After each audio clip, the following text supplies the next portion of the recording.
Ndagushimiye wowe urimo wumva iki kiganiro ni Barada Vibes, kandi ngushimira ko ugiye gufata umwanya wawe tukaganira cyangwa se ukumva iki kiganiro. Kuri jewe ni iby'agaciro. Ese wakoze subscribe? Nabwo ndagushimiye, Imana ikumpere umugisha. Hari igihe ibitekerezo ntanga atari kubyumva wowe cyangwa se ukaba utabibona nkanjye, ariko kuko ari ikiganiro mba nateguye n'iki ngerageza gushyiramo uko mbyumva, uko mbona ibintu, bitakubujije yuko nawe ushobora kugezaho igitekerezo cyawe. Nshimira abantu bafata umwanya wabo bakagira commentaire bashyira kuri ibi biganiro mba nakoze, cyangwa se bakananyandikira bakampa ide cyangwa se bakampa igitekerezo cy'ibindi nakoraho. Uzajya rero wumvamo ibiganiro bitandukanye mba nafasheho umwanya nkavuga nti ariko kino kintu wakivuga. Uyu munsi rero tugiye kuvuga ku bakozi bo mu rugo. Ese abakozi bo mu rugo badufitiye akamaro? Ugira Imana agira umufasha, agira umwunganira.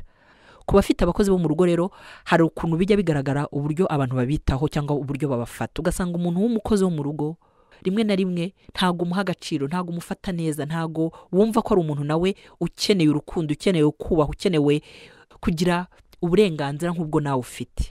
Akenshi njya nibaza, natwe tubaho turapagasa, yenda hari abikorera ariko hari n'abakorera abandi.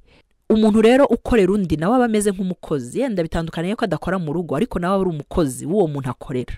Ese kuki wowe aho ukora wifuza ko baguha uburenganzira, bagufata neza, bakubwira neza, bakongeza, baguha konje ukaruhuka, ariko wa mukozi wawe wo mu rugo ntumufate nk'uko nawe wumva bagufata? Amafaranga umuhemba ubona akwiriye akazi akora? Ahantu arara ubona hakwiriye umuntu? Ibirya rya ubona bikwiye?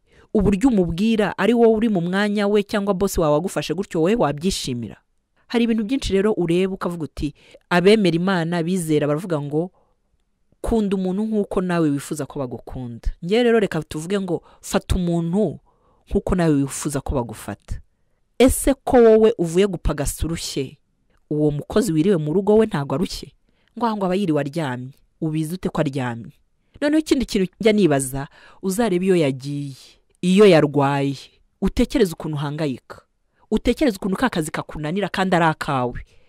Icyo kintu mu gihe kibayeho ntushobora gusubiza inyuma ubwenge ngo uvuge uti koko ba bantu baravunika. Noneho umuha agaciro basi ugendeye ko iyo wamubuze uhangayika cyane. Abakozi bo mu rugo nabo bakwiye guhabwa agaciro. Dukwiye kumva ko akazi bakora kararuhije, kandi ntago kabaho umwanya wo kuruhuka, kuko ni akazi kari rutine. Urabyuka ukorope, ufure, woza amasahani, mukanya uteke, mukanya ufata abana, mukanya kugeza saa sita z'ijoro ari muri uko kugenda. Wowe iyo wiriwe mu rugo ukabikora wumva ukuntu urangiza umeze? Hari igihe rero usanga hari ibintu atakoze, ukihutira kumutuka no kumubwira amagambo ntacyo amaze, akwicira ibintu, agira ati ese niba ko kubona bitakozwe nta kuntu wamubaza neza impamvu atabikoze? Ese ibyo bintu atakoze nisakirirego ku buryo abikoze ejo ubuzima buhagarara? Hari umuntu uri bupfe, hari ikintu kidasanzwe kiri bube kubera ibyo bintu bitakozwe? Kuki ejo kitakorwa aho kugira ngo umubwire nabi? Ese wumvisha impamvu atabikoze? Wasanga yagize akazi kenshi, wasanga yumva gatameze neza, kuko nawe ni umuntu. Ese ni gute ufite umukozi umwe wirirwa akora ibintu byose? Cyane cyane mutekereze nk'umukozi urera umwana. Umwana ni ukumucunga kugira ngo adakora muri prize, adashya, atitura hasi. Ugasanga uwo mukozi wirirwana n'uwo mwana agomba no gukora n'ibindi bintu byose bisaba ingufu, bisaba kwitabwaho, ariko ugasanga akana atakoze kamwe kabaye impamvu. Ntunatekereze ko yiriwe agira gute areba umwana. Ngaho mbwira, sibyo? Afite umwana agomba kwitaho, agomba gusinziriza, agomba gukinisha, agomba kugaburira, ariko hakiyongeraho ko agomba guteka, agomba gufura imyenda y'ababa mu rugo bose, agakora isuku urugo rwose, akajya gufata abana bamwe ku ishuri, akanabagemurira. Yewe nimugoroba wataha wasanga hari akantu gato katabaye, wasanga atarahisha igihe isaha agomba guhishiriza, utura umunebwe, nta kintu mara. Ese wowe wishyize mu mwanya we? Cyangwa se nawe ndakigarukaho ba mama ukirirwa mu rugo ugakora ibyo bintu? Wowe ubikora byose? Imyenda ntuyita uyibika uti bazayifurisha, cyangwa kuko ubishoboye ukazahamagara umuntu akaza kugufasha gufura? None kuki wowe iyo wiriwe mu rugo bikunanira kubishyira ku murongo uko abishyiraho? Kuki wumva yuko we afite ingufu zirenze cyangwa agomba kubikora ngo kuko umuhemba. Ikindi kintu, hari abantu bakorera ubugome umukozi, ukamukorera nabi warangiza ukumva ko azakora akazi kawe neza. Urabyutse mu gitondo uramututse, umubwiye ibigambo bitesha agaciro, ibigambo bikora ku mutima, reba ukusa, reba igicucu, reba umwanda n'andi magambo menshi atesha agaciro nawe utatinyuka kumva cyangwa utakwifuza ko bakubwira. Warangiza ukoga, ukisiga, ukamuhereza umwana uti ngaho nakererewe, reba umwana ndagiye. Ese uwo muntu ukuntu wamugenje, ibintu wamubwiye, urumva asigaye ari umuntu ku mutima we? Urumva afite urukundo azaho uwo mwana wawe? Uwo mukozi umaze gutuka, umaze gutesha agaciro, umaze kubwira amagambo mabi, ukamusigira uwawe, umwana wawe ukunda, we azamwitaho, azita ku rugo rwawe atuje, afite umutima mwiza. Ahangaha mwirinde kuvuga ngo n'abakozi niko bameze, niko babaye n'iki. Oya, uyu munsi sinza ntunga agatoki abakozi, reka twirebeho nk'abo babakoresha. Ahubwo wowe, ni wowe mbaze uyu munsi ufite umukozi ukora ibi bintu. Ikindi kintu nkunze kubona ni ukumva ko akazi ko mu rugo gakwiye guhemba amafaranga make. Ugasanga nibwo bushobozi bwawe ndabyumva, ariko muri ubwo bushobozi bwawe buke ntago bivuga yuko akazi akora ko ari gakeye. Ukamuhemba amafaranga adashobora no kumugurira na kamambiri zo mu rugo. Harimo noneho n'abamera nayo mafaranga makeya kuko umukozi yakeneye, ntuyamuhera igihe, ntuyamuhe, ukamwambura, cyangwa se ugasanga ngo urimo uramuhana.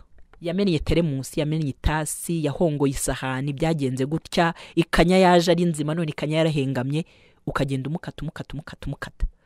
Na ya make agomba guhembwa ukamukata kugira ngo umumwumvishe. Ese ko umukozi ari umugome, wowe iyo wishyize ku munzani wumva wowe uri mu ruhe rugero? Ufite uburenganzira bwo kumukanda, bwo kumwishyuza ibyo yamennye. Ese ye nkwibarize, iyo tasi wowe ntiwayimena ngo ubuzima burahenze, ibintu bisigaye bihenze, nzaguhemba make. None se ko buguhendeye, we ntago bumuhendeye? Rega umukozi nawe aba yaraje gushaka ubuzima, aba yaraje gushaka ayo mafaranga, aba rimwe na rimwe yohereza amafaranga iwabo kugira ngo nabo bagire icyo bakemura. Akeneye kubaho. Niba koko yemeye agahembwa ayo mafaranga makeya, wimukata, wimwambura, wimujyemo imyaka 5 yose cyangwa amezi 5 agashira utamwishyura.